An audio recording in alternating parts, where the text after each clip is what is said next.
अपनी 100 most expected questions की series में एक नया चैप्टर ऐड कर रहे हैं जिसका नाम है बॉडी फ्लूइड एंड सर्कुलेशन।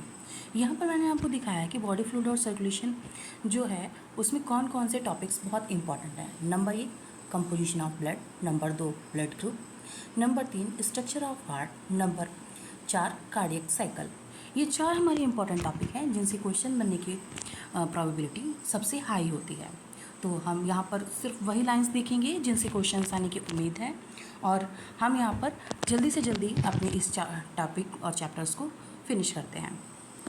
तो यहाँ पर बताई गई हैं इस पैराग्राफ में सिर्फ 2 बातें इंपॉर्टेंट है कि most of the higher organism में जो हमारे पास ट्रांसफरिंग फ्लूइड होता है वो कौन सा होता है, ब्लड, जबकि एक दूसरा फ्लूइड पाया जाता है जिसे हम लिम्फ कहते हैं। अब हम देखते हैं ब्लड क्या है। ब्लड एक स्पेशल कनेक्टिव टिश्यू होता है जिसका मैट्रिक्स जो होता है वो फ्लूइड होता है, फ्लूइड मैट्रिक्स होता है। ब्लड के 2 कंपोनेंट होते हैं, एक प्लाज्मा, दूसरा फॉर्म्स एलिमेंट्स। अब हम प्लाज्मा के बारे में देखते हैं। प्लाज्मा क्या होता है, स्ट्रॉ कलर का होता है, विस्कस फ्लूइड होता है। 55% ऑफ द ब्लड का 55% जो है वो कौन बना रहा है, हमारा प्लाज्मा बनाता है। कितना परसेंट, 55%। जिसमें अब हम प्लाज्मा का कंपोजिशन देखते हैं। ब्लड में प्लाज्मा कितने परसेंट होता है, 55%। और जब प्लाज्मा का कंपोजिशन देखते हैं तो 90 to 92% इसमें क्या पाया जाता है, वाटर पाया जाता है प्लाज्मा के अंदर, 90 से 92%। प्रोटीन कितना होता है, 6 to 8% हमारा प्रोटीन पाया जाता है। अब हमारी कौन कौन सी मेन प्रोटीन पाई जाती हैं। नंबर 1 फाइब्रिनोजन, ग्लोबुलिन्स और एल्बुमिन्स। ये 3 मेजर प्रोटीन जो होती हैं जो हमारे प्लाज्मा के अंदर पाई जाती हैं। अब इन प्रोटीन्स का काम देख लीजिए। फाइब्रिनोजेंस जो होते हैं वो क्लॉटिंग और कोगुलेशन ऑफ बॉडी फ्लूइड या ब्लड को कोगुलेट करने में हेल्प करते हैं हमारे कौन, फाइब्रिनोजन। ये एक मैच द कॉलम का क्वेश्चन बन जाता है कि कौन सी प्रोटीन क्या काम करती है। ग्लोबुलिन्स जो होते हैं हमारे वो डिफेंस मैकेनिज्म में काम करते हैं। हमने पढ़ा नहीं है, जो हमारी एंटीबॉडीज़ होती हैं उनमें ग्लोबुलिन पाया जाता है। तीसरा हमारा है एल्बुमिन। एल्बुमिन जो हेल्प करता है ऑस्मोटिक बैलेंस में।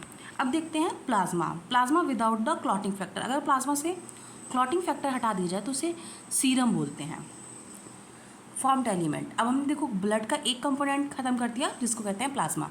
अब दूसरा कंपोनेंट है फॉर्म्ड एलिमेंट। फॉर्म्ड एलिमेंट में वो सेल्स पाई जाती है जो ब्लड फॉर्म करती हैं। इसमें कौन कौन सी सेल्स होती हैं, एरिथ्रोसाइट्स RBC, ल्यूकोसाइट्स WBC और प्लेटलेट्स। ये 3 प्रकार की सेल्स हमारे फॉर्म्ड एलिमेंट्स के आती हैं। फॉर्म्ड एलिमेंट जो होता है वो हमारा नियरली 45% ऑफ ब्लड बनाता है। कितना ब्लड बना देता है, 45%।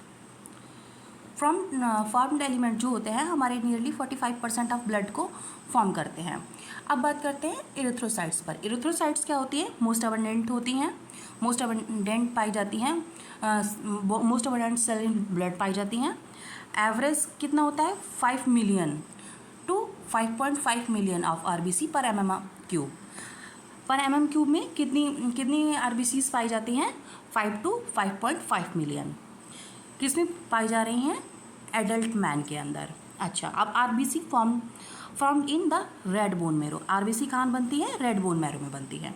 दूसरा RBC devoid of nucleus in most of the mammals. Most of the mammals में जो होती है वो RBC डिवोट होते हैं न्यूक्लियस, मतलब न्यूक्लियस नहीं पाया जाता। RBC के अंदर न्यूक्लियस नहीं पाया जाता है। बाइकॉन्केव इन शेप होती है, रेड कलर की होती है, आयरन कंटेनिंग होती है, जो कॉम्प्लेक्स प्रोटीन कॉल्ड कहलाती है हीमोग्लोबिन। जो आयरन कंटेनिंग कॉम्प्लेक्स प्रोटीन जो होती है वो इसके अंदर पाई जाती है हीमोग्लोबिन। अब हम हीमोग्लोबिन को देखते हैं। हीमोग्लोबिन जो होता है 12 से 16 ग्राम पाया जाता है haemoglobin every 100 ml of blood में। RBC है वह एवरेज लाइफ स्पेन RBC का कितना होता है, 120 डे। और डिस्ट्रॉयड RBC कहाँ होती हैं, स्प्लीन में, इसीलिए स्प्लीन को ग्रेवयार्ड ऑफ RBC भी बोलते हैं। अब हम देखते हैं ल्यूकोसाइट्स। ल्यूकोसाइट मतलब WBC। इनको वाइट ब्लड सेल्स भी कहते हैं। WBC क्यों कहते हैं, WBC कहते हैं क्योंकि ये कलरलेस होती हैं। और इसे RBC क्यों कहते हैं, क्योंकि इसमें हीमोग्लोबिन जो होता है वो कलर इसको प्रोवाइड करता है, इसलिए इसको RBC रेड कलर प्रोवाइड करता है, इसलिए RBC रेड ब्लड सेल्स बोलते हैं। उसके बाद में इसमें जो हमारा WBC है, WBC में लेक ऑफ हीमोग्लोबिन होता है, इसमें हीमोग्लोबिन नहीं पाया जाता, जबकि RBC में हीमोग्लोबिन पाया जाता है। ये न्यूक्लिएटेड होती है, जबकि आरबीसी ए न्यूक्लिएटेड होती है, उसमें न्यूक्लियस नहीं पाया जाता है। ल्यूकोसाइट्स जो होती हैं वो लेस इन नंबर होती हैं, नंबर में कम होती है। कितनी होती हैं? एवरेज होता है 6,000 to 8,000 पर mm ऑफ क्यूब ब्लड के पर mm ऑफ क्यूब में कितनी हमारी WBC पाई जाती हैं? 6,000 से लेके 8,000। ये शॉर्ट लिव्ड होती हैं और ये मेनली दो प्रकार की होती हैं। यहाँ पर मैंने साइड में निकाल के बताई हैं। एक होती है हमारी ग्रैनुलोसाइट, इसमें ए ग्रैनुलोसाइट में ग्रेन्यूल्स नहीं पाए जाते हैं, जिसको याद करने का एक तरीका है माल। हम याद कर लेते हैं माल में एम से हो गया मोनोसाइट, ए से हो गया ए ग्रैनुलोसाइट और एल से हो गया लिम्फोसाइट। ये ए ग्रैनुलोसाइट को याद करने का तरीका है, क्योंकि हमारी WBC दो तरीके की हो गई, ए ग्रैनुलोसाइट और ग्रैनुलोसाइट। तो हम अगर एक को याद कर लेंगे तो दूसरा अपने आप से याद हो जाएगा।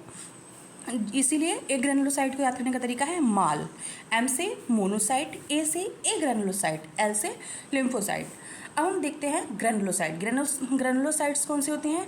वो सेल्स जिनके अंदर ग्रैन्यूल पाया जाता है उनको ग्रैनुलोसाइट्स बोलते हैं। इसको याद करने का तरीका है जीवन। जैसे हम कहते हैं ना जीवन लाइफ, वैसे ही इसको कह देते हैं। अब हम इसको कह देते हैं जीवन क्या होता है?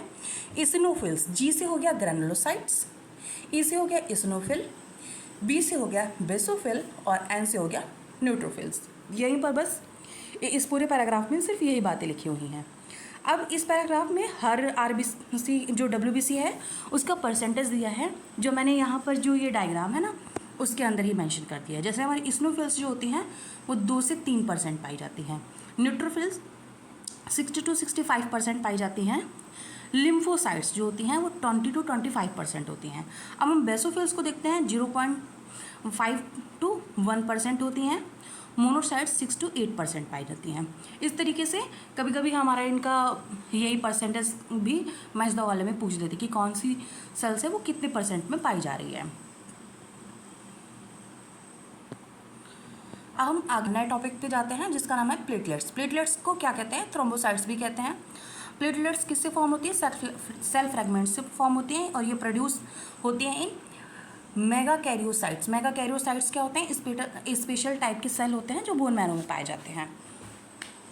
ये कितने नंबर होता है इनका? कितना? 1.5 लाख to 3.5 लाख प्लेटलेट्स पर mm ऑफ क्यूब ब्लड में पाई जाती हैं। प्लेटलेट्स जो होती हैं वो इन्वॉल्व होती हैं इन कोगुलेशन में प्लेटलेट्स हेल्प करती हैं, मतलब क्लॉटिंग में प्लेटलेट्स हमारा हेल्प करती हैं, ब्लड क्लॉट में प्लेटलेट्स हेल्प करती हैं। रिडक्शन द नंबर, अगर ये नंबर में रिडक्शन कर जाती हैं तो क्लॉटिंग डिसऑर्डर हो जाता है, क्योंकि प्लेटलेट्स किस में हेल्प कर रही हैं? क्लॉटिंग में हेल्प कर रही हैं। और अगर इनका नंबर ही कम हो जाएगा तो क्या हो जाएगा? क्लॉटिंग डिसऑर्डर हो जाता है। मतलब हमारा जो क्या होता है, क्लॉट नहीं फॉर्म हो पाता है, मतलब फास्टली नहीं फॉर्म हो पाता है। एक्सेसिव लॉस ऑफ ब्लड भी होता है, जिसकी वजह से एक्सेसिव लॉस ऑफ ब्लड हो जाता है। अगला टॉपिक है हमारा ब्लड ग्रुप। हमारे पास 2 टाइप के ब्लड ग्रुप पाए जाते हैं, एक ABO ब्लड ग्रुप टाइप और दूसरा होता है RH टाइप ब्लड ग्रुप। ये 2 टाइप के ब्लड ग्रुप जो होते हैं वो वाइडली यूज़ किए जाते हैं। अब हम देखते हैं ABO blood group. ABO blood group में क्या होता है? ये किस बात पर डिपेंड करता है? ये बेस्ड होता है प्रेजेंस और absence of 2 surface antigen. 2 surface antigen जो होते हैं उनके प्रेजेंस और अब्सेंस पर बेस्ड करता है। अगर वो प्रेजेंट है तो उसको क्या ब्लड ग्रुप कहेंगे, और अगर अब्सेंट है तो उसे क्या ब्लड ग्रुप कहेंगे, इसको हम आगे देखते हैं। अब हम देखते हैं एंटीजन क्या होता है। एंटीजन जो होता है वो केमिकल होता है, इंड्यूस इम्यून रिस्पॉन्स, जो क्या करता है? इम्यून रिस्पॉन्स को इंड्यूस करता है on the RBC namely A and B। देखिए इन जो एंटीजन सरफेस पे जो एंटीजन प्रेजेंट होता है उसी के बेस पर ही हम आरबीसी को नेम कर देते हैं A and B के हिसाब से। अब देखते हैं क्या होता है, कंटेन 2 नेचुरल एंटीबॉडीज़। अब क्या होता है, जब जैसे ही देखो आरबीसी की सरफेस पे क्या पाया जाता है? एंटीजन, और जो हमारा प्लाज्मा होता है उसके अंदर क्या पाई जाती है? हमारी एंटीबॉडी पाई जाती हैं। Different individual contain 2 naturally antibodies. जितने भी इंडिविजुअल्स हैं उनके अंदर नेचुरली 2 टाइप की एंटीबॉडीज़ पाई जाती हैं। एंटीबॉडीज़ क्या होती हैं? ये प्रोटीन होती हैं जो इन रिस्पॉन्स टू एंटीजन जो प्रोड्यूस करती हैं रिस्पॉन्स टू एंटीजन। अब इनका डिस्ट्रीब्यूशन कैसे किया जाता है? देखो हमारे पास 4 टाइप के ब्लड ग्रुप होते हैं, ए बी ओ। अब देखिए अगर किसी की सरफेस पर ए एंटीजन है, इसको हम यहाँ पर इससे देखते हैं, जैसे कि blood group A. Blood group A के जो आरबीसी होगी उसकी सरफेस पर एंटीजन ए पाया जाता है और प्लाज्मा में एंटीबॉडी बी पाई जाएगी। देखिए जो एंटीजन प्रेजेंट होगा वही पर्सन का ब्लड ग्रुप होगा। अगर एंटीजन ए प्रेजेंट है आरबीसी की सरफेस पर तो ब्लड ग्रुप ए होगा, अगर बी प्रेजेंट है तो ब्लड ग्रुप बी होगा। अगर दोनों एंटीजन प्रेजेंट हैं, ए और बी दोनों एंटीजन आरबीसी की सरफेस पर प्रेजेंट हैं, तो ब्लड ग्रुप हो जाएगा ए बी। और अगर दोनों ही एंटीजन अब्सेंट हैं तो ब्लड ग्रुप हो जाएगा ओ या ज़ीरो। तो अगर और जो एंटीजन प्रेजेंट होता है उसी के अपोजिट एंटीबॉडीज़ हमारे प्लाज्मा में पाई जाती है। जैसे कि ब्लड ग्रुप ए का जो एंटीजन है वो भी ए ही प्रेजेंट है ऑन द आरबीसी सरफेस। अब यहाँ पर एंटीबॉडी प्लाज्मा के अंदर कौन पाई जा रही? Anti B. अब हम जो ब्लड ग्रुप ए वाला है, हमारा ब्लड ग्रुप ए है, तो हमारी आरबीसी की सरफेस पर कौन सी एंटीजन प्रेजेंट है? ए एंटीजन प्रेजेंट है। और एंटीबॉडी कौन सी प्रेजेंट होती है? Antibody B. क्योंकि मैंने बताया ना जो सरफेस पर एंटीजन प्रेजेंट है वही ब्लड ग्रुप है। एंटीजन प्रेजेंट था ए, इसीलिए ब्लड ग्रुप हो गया ए। और उसके अपोजिट एंटीबॉडी प्रेजेंट होती है प्लाज्मा के अंदर, तो ए बी एंटीबॉडीज़। अब डोनर्स ग्रुप कौन कौन सा है इसका? ए और ओ। अब ब्लड ग्रुप बी को देखते हैं। बी, इसका एंटीजन प्रेजेंट होता है आरबीसी सरफेस पर बी, इसकी एंटीबॉडी प्रेजेंट होती है प्लाज्मा में एंटी ए, और डोनर हो जाता है बी और ओ। वैसे ही ब्लड ग्रुप ए बी को देखते हैं तो उसकी सरफेस पर दोनों ही एंटीजन प्रेजेंट होती है ए एंड बी, और उसके जो प्लाज्मा होता है उसमें एक भी एंटीबॉडी नहीं पाई जाती, इसीलिए इसके डोनर्स ग्रुप कौन कौन से होते हैं? ए बी और ओ। अब देखते हैं O blood group. O blood group पर कोई भी एंटीजन नहीं पाया जाता और इसके अंदर एंटीबॉडी होती है ए और बी, इसलिए इसका डोनर ग्रुप ओ हो गया। अब हम यहाँ पर देखते हैं कि जो ए बी है, ए बी जो होता है ना वो सभी से ब्लड ले सकता है, किसी भी ब्लड ग्रुप के पर्सन का ब्लड ए बी ले सकता है। और जो हमारा ओ है वो सभी को ब्लड डोनेट कर सकता है, इसीलिए ओ जो होता है वो यूनिवर्सल डोनर कहलाता है। और यूनिवर्सल रेसिपिएंट कौन कहलाता है? ए बी सबसे ब्लड रिसीव कर सकता है और ओ सभी को ब्लड दे सकता है। अब हम यहाँ पर देखते हैं जो ब्लड का जो रेसिपिएंट देखा जाता है वो ब्लड ट्रांसफ्यूजन से पहले देख लेना चाहिए, क्योंकि ये क्या करते हैं?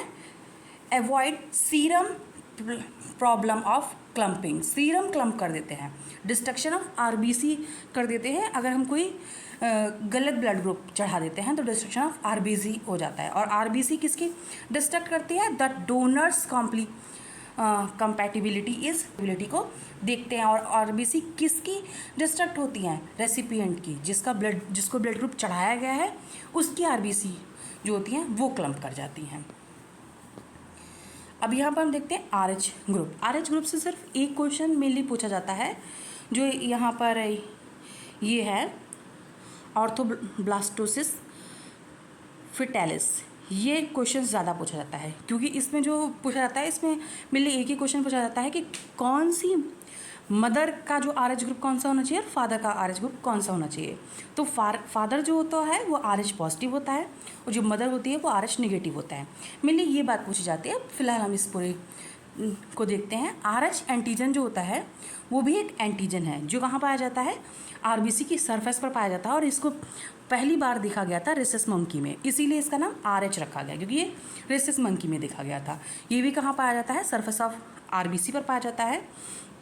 इंडिविजुअल जिनके अंदर ये आरबीसी की सरफेस पर प्रेजेंट होता है उन्हें आरएच पॉजिटिव बोलते हैं, और जिनमें भी ये अब्सेंट होता है उन्हें आरएच नेगेटिव बोलते हैं। मोस्ट ऑफ द पर्सन जो होते हैं वो आरएच पॉजिटिव होते हैं, कुछ ही पर्सन ऐसे होते हैं जो आरएच नेगेटिव होते हैं। RH group should also be match. RH group को भी मैच करना चाहिए, जैसे हम एबीओ ब्लड ग्रुप को हम मैच करते हैं ना, वैसे आरएच ग्रुप जो होता है उसे भी मैच करना चाहिए बिफोर ट्रांसफ्यूजन। ट्रांसफ्यूजन से पहले मैच करना चाहिए, क्योंकि RH इनकॉम्पेबिलिटीज़ भी देखी जाती हैं, मतलब इनकॉम्पेबिलिटी RH मिसमैच भी देखा जाता है। RH निगेटिव ब्लड ग्रुप अब प्रेग्नेंट मदर, अब यहाँ पर से ना हम वही अपना जो नीचे वाला मैंने आपको बताया, ये एरिथ्रोब्लास्टोसिस फेटालिस का जो करेक्ट फीचर्स हैं वो देखते हैं।